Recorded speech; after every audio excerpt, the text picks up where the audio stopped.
Ang Kwaresma ay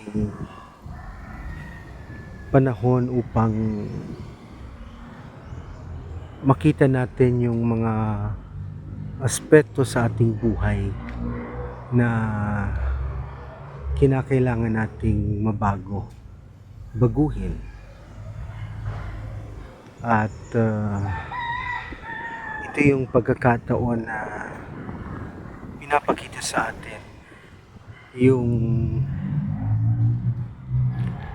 mga weaknesses natin, yung mga kahinaan natin, yung mga kasalanan natin.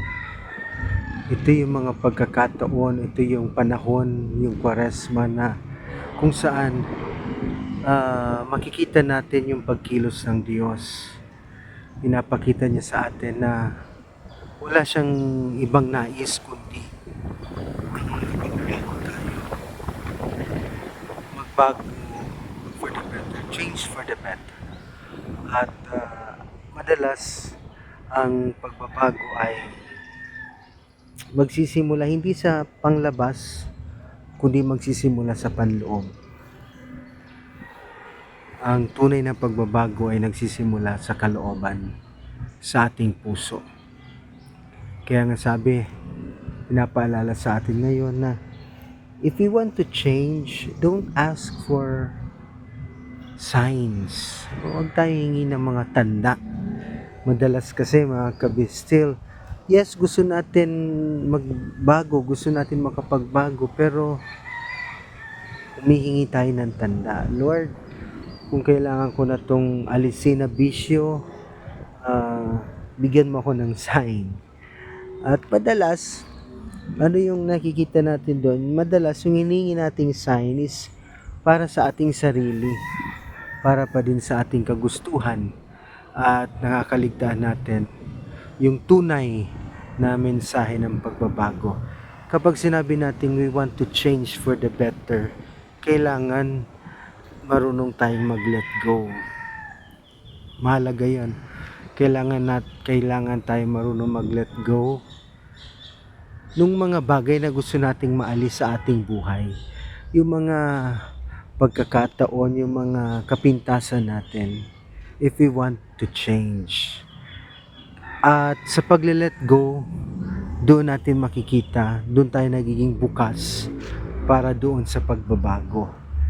Natatanggap natin, nakikita natin at tinatanggap natin yung mga pagbabagong inihahandog sa atin ng Panginoon. At ito yung Kwaresma.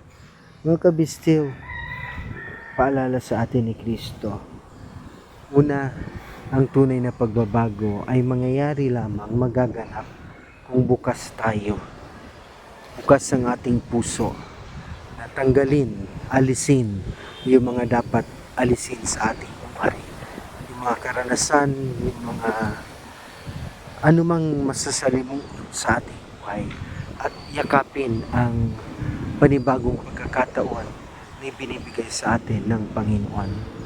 Katulad halimbawa ng punong mga ito, mga talisay. Kita niyo, mga punong talisay. Pag ganitong panahon, kahit ngayong puno ng nara o iba pang mga puno, naglalaglagan sila. Naglalaglagan ng mga dahon. Minsan nawawalan sila ng dahon. Pero sisibol muli. Magkakaroon ulit ng panibago na mga usbong. Reminding us na ganun ang pagbabago. If we want to change, we have to let go of our old leaves. Yung mga lumang dahon sa ating buhay. Yung mga laging nakikita natin, at hayaan natin na malaglag ang mga ito.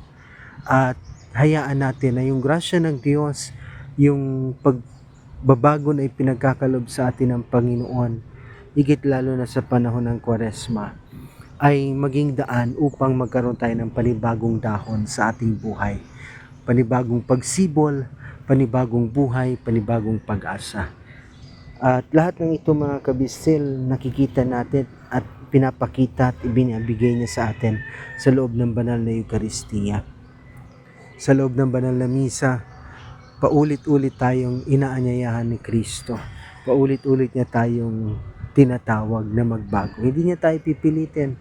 At ang tunay na tanda ng pagbabago ay yung pagyakap natin kay Kristo sa Santisimo, yung pagtanggap natin kay Kristo sa Eucharistia upang magkaroon ng kaganapan ang kanyang mamahal, pagpapatawad at panibagong pag-asa para sa bawat isa.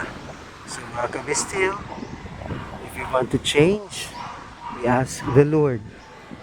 We open our hearts to Him at hayaan natin ang pag-ibig niya, ang kanyang pagmamahal, pagpapatawad, ang siyang susulat ng panibagong yugto, pahina, panibagong dahon sa ating buhay upang tayo ay magkaroon ng ganap na pagbabago, hindi sa pisikal, kundi sa ating puso, sa ating pagkatao.